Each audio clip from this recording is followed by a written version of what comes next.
Hello, YouTubers. Oh, there's a big chunk of dust right on my UV filter. Oh well, I don't think it's going to bother you guys. It'll bother me while I have to look at it. Hello, YouTubers.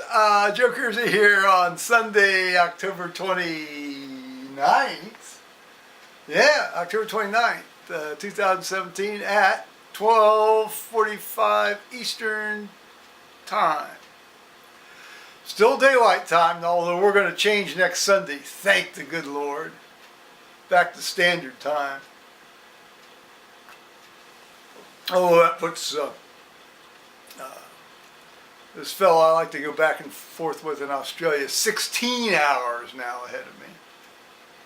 Oh, that actually might make it a bit easier. I don't know. Hard to say. The reason that came up is when I get home from church, I'll try to watch Dean Caswell's In the Trenches with Kaz's live stream that unfortunately happened about 10 hours previous to me getting home from church. And I can't get up in the middle of Saturday night to watch it because, of course, I got to usually read in church or do something in church. So it would basically make me not do a good job in church. So I don't. Very occasionally I can catch it if I don't have an assignment, but most Sundays I do. Now yesterday, speaking of church, which by the way was our first snow of the season. It was 36 when I got up at 4, and by the time I left for church at 7, the temperature had fallen to 30, and my front doorstep had frozen.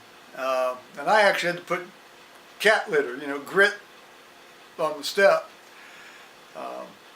to keep from, having to be hauled out of here feet first again, But there was a funeral yesterday at 10:30 in the morning, and I had volunteered to read. I didn't, they didn't get back to me. I always go prepared to read if they need somebody to read. So turns out though they didn't. My judge friend was going to read, but they didn't have a crucifer. So I said, well, I'll crucifer, and that's fine. So I got my gown on, my alb on, crucifered for this funeral. And then, now, sometimes we keep our big processional cross in the back of the church. There's a nice rack there that Milt Wyman, a veterinary ophthalmologist, made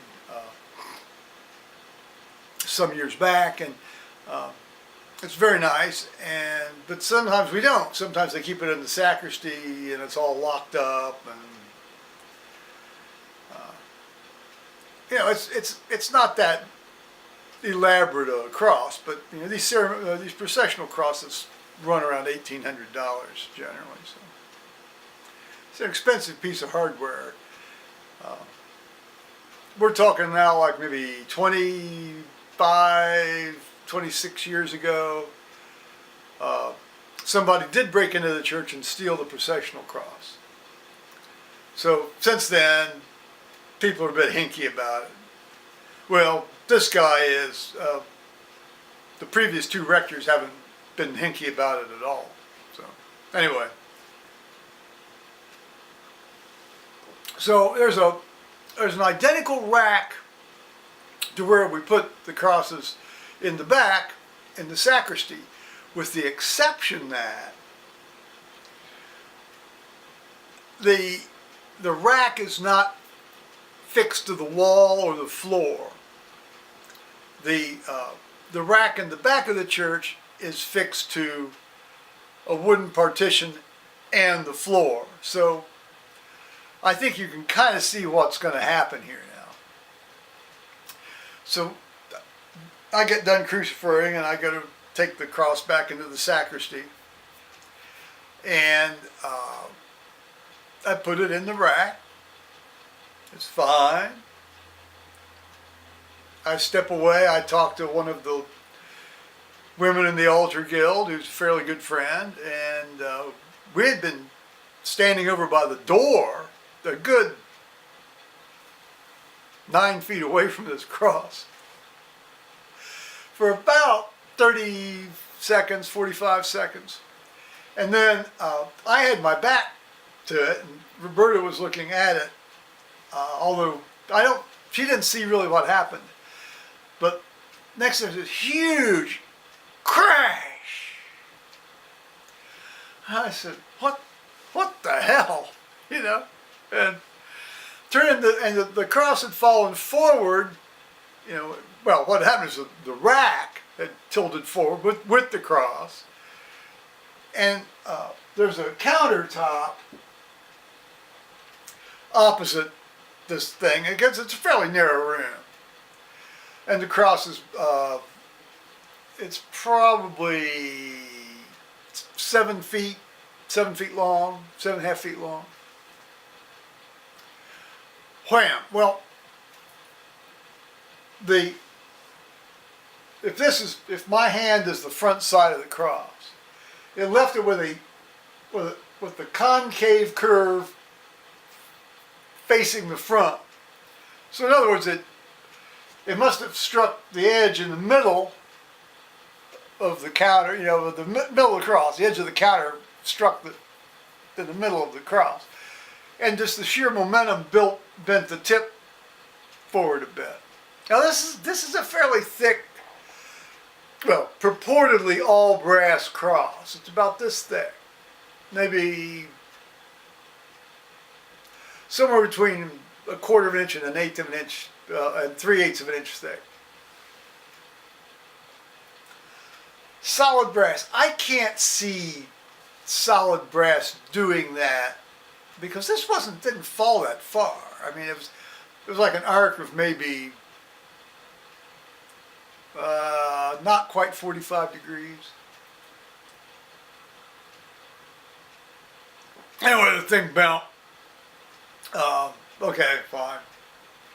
Well, I tilted the thing back up and I kind of wedged it a little farther back. You know, I shoved this base, this rack over, so it was kind of wedged in against some other stuff.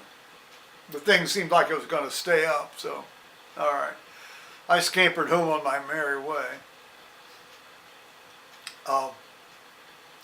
So this morning I read at the 8 o'clock service, and I was amazed how many people did not notice this thing had a fairly noticeable curve in it. You know, concavity as you go forward with it. And finally, a couple of people noticed it, and so the fellow who acolyted with us today, he was going to read at 10:30 service, and he was also the crucifer today. And of course, he had a good opportunity to notice it, you know, this morning. And he says, "Oh, look at that," you know, and so he pointed it out to the interim rector, and so God bless Terry, he just put the thing down on the ground, you know, turned it so that the concavity was toward the floor, and we've got a nice thick carpet in the back. And he just jumped on it and bent it right back flat. So problem solved. Nobody's the wiser. So I said to Patrick, I said, I'll tell you what happened here when we get downstairs and change, you know, take these albums off. And so I told him the story. And it's like, what are you gonna do? You know, I mean, I thought that's a great solution. You know? I still don't think it's a brass. I don't think brass should do that. I think it's brass coated. I think it's some sort of coated punk metal. I think somebody sold us a punk metal cross for $1,800. Anyway, the problem solved.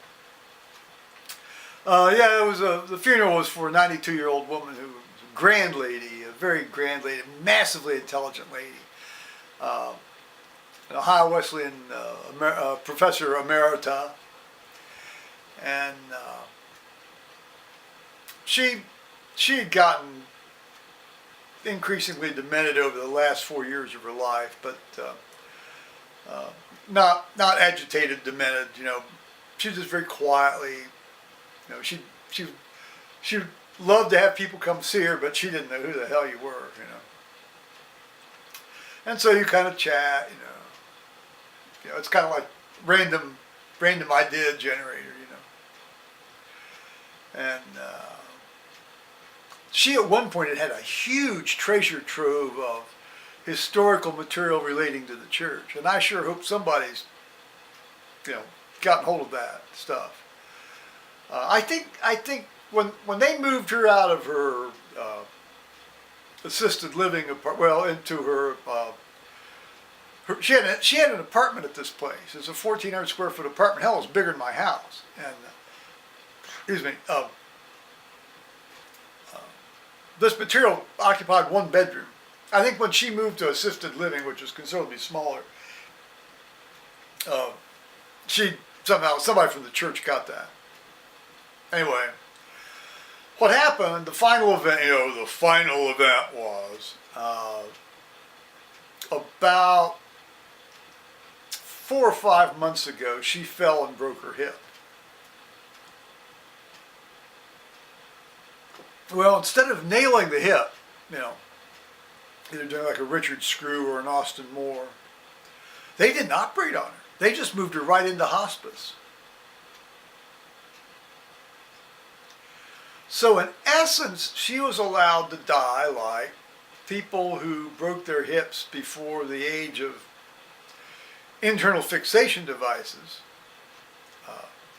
you know, either lived or died, by basically just being in bed for, you know, however long it took to heal, which typically was about 9 months for hip fractures. Of course, in that time, 40% of these people got pulmonary emboli or septic and died of infection or pulmonary emboli. And in her case, I think she just, you know, got pneumonia, you know, which would be the most likely thing. But you think about the American Aborigines were riding these horses and falling off and breaking hips all the time. Essentially, all they could do was lie in their shelters for 9 months and see if they lived. I mean, that's, until they started internal fixating these things, that was pretty much, you know, they might put a little traction on them or something, but, you know. I sure hope they kept her, gave her enough pain medicine. Given all the hysteria about all these opioids that's going on here now, particularly in Ohio, with this nutbag Attorney General we have, Mike DeWine. Yeah, I sure hope she was kept relatively pain-free. I mean, I hate to think of her lying there for 4 or 5 months suffering. Well, that was yesterday. Well, actually today too, because I told you I read in church at 8 o'clock. That's pretty much all there is to tell on that. And then I came home and watched Dean Caswell in the trenches with Kaz. Of course, we're back with our candles. Here's St. Cuthbert's cross, or a version of St. Cuthbert's cross. I did go up yesterday afternoon after the service and talked to the guy that did these tattoos about getting something like this done here. Now I know I've asked people for advice, and I really appreciate the advice I've gotten. You know, it's going to be too heavy. Too visually heavy. You know, do it on the inside of your arm. I don't want to do anything on the inside of my arm anyway. Oh, and then another fellow says, "Oh, you don't want 2 crosses." All right. Well, I do appreciate the advice. I really do. You know, and having considered all of that, I think on Tuesday I'm going to go up and get this thing done here. You know, it's not on there yet, guys. You know, I might still keep thinking about it. Well, this afternoon later, probably will be Skyping with my friend Tony Pincham in the UK. Now they've changed their time, so it'll, instead of 3 o'clock my time, it'll be 4 o'clock my time. And okay, so bye-bye YouTube.